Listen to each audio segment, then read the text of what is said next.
it kind of seems. In fact, there's a lot of spare space.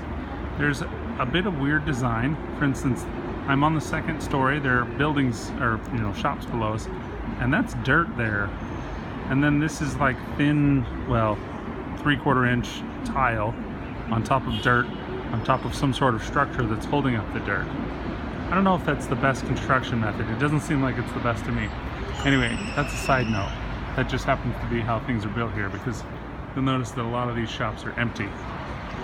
And a lot of the ground here is empty. And it's not nearly crowded as you think. Now, either China is pulling the wool over the eyes of the world at a tremendous level, and they've lied about their population. There's actually, 300 million, not 100 billion, 300 million.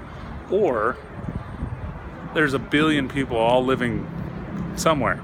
Beijing, Shanghai, Hong Kong.